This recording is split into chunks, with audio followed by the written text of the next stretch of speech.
Good afternoon. I'm going to be the member of government in today's debate. I'm first off going to remind the audience of some of our initial arguments. We have argued that the federal minimum wage, the way it is, leads to an increase of homelessness as people cannot afford housing costs. That increase of homelessness is just going to lead to an increase of more money we need to put into solving this homeless issue. We are already putting $3.1 billion into it, and to only put more money would just be ludicrous. The high cost of housing here in the US is leading to homelessness as well, as Americans can't afford that high cost of housing on the federal minimum wage. Because of this, thousands of people die as there is an increase in the amount of homeless people. Minimum wage, the way it is, also forces parents to work more, which leads to less time with their kids, leading to underdeveloped children. This also leads to an increase in crime, as parents who cannot afford to supply for their children will be forced to look to a life of crime, which will hurt everybody. This will also decrease the IQ collectively, as people worried about paying their bills have a decrease in IQ, so it will in fact make us all less intelligent.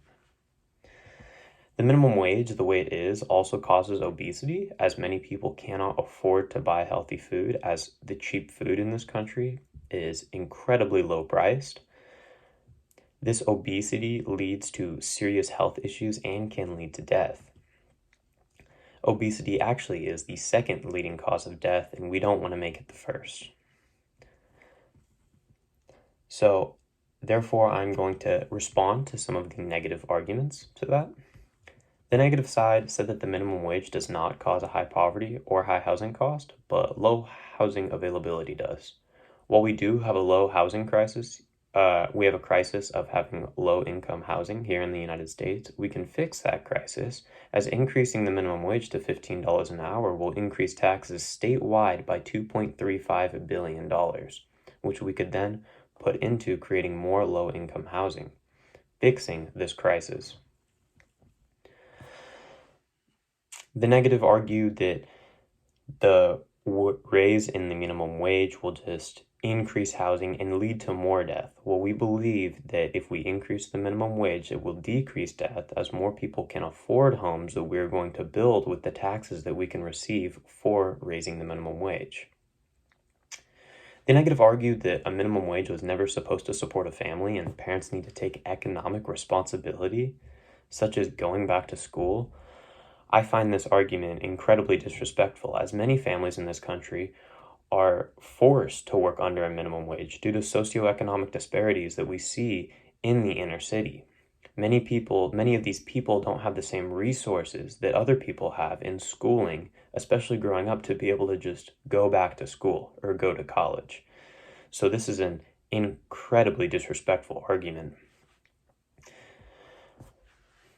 But raising the minimum wage can give these families a higher level of income and maybe promote them to go back to school with this new income, to which they can get higher paying jobs. The negative also argued that the crime will be worse, as companies won't hire teenagers, so teenagers will have more free time on their hands. Us here, we don't think that's a bad issue, teenagers having more free time on their hands. Teenagers nowadays are already burdened with the stress of applying to colleges, high school, sports. It's no longer about having fun, it's more about getting to college, and this way we can bring back more of the growing up and the fun that teenagers can have. The negative also argued that the increase in minimum wage will make obesity worse, actually, as organic food prices will skyrocket. This necessarily isn't true. Maybe some organic food prices will increase, but not all food that is organic is good, as there are many great healthy foods for you that aren't organic. Now, an increase in the amount of money that people can spend will allow them to explore those other options of food and will allow them to explore their nutrition to a higher extent. The negative argued that the plan is not good, especially due to the pandemic that just happened and the economic instability that is occurring.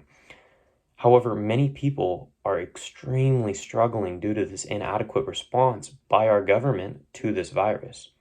So increasing the minimum wage will put more money in their pockets and help them support their family and the struggles that they're having currently. There's a couple other arguments added on the end that the minimum wage would increase the incentives to hire robots, which would put people out of jobs. We actually don't think that this would put people out of jobs. If more companies want to hire robots, then there's going to be an increase in demand in robots, which leads to an increase in demand of people working in that sector. So therefore, this will actually increase jobs. The negative also mentioned that putting people off of benefits is a bad thing. We believe this is a good thing. It's giving them that step. They can finally get rid of their government assistance. It will save the government more money in the long term, and as now they have more income, they'll be able to support themselves to a higher extent. The negative also said that increasing minimum wages will also make it harder for new businesses to open, as only rich people will be able to afford businesses. We don't believe this is true. We believe that new businesses will be able to be open to the same extent that they are today and may actually be even more successful, as now people are making more money, therefore spending more money and increasing our economy.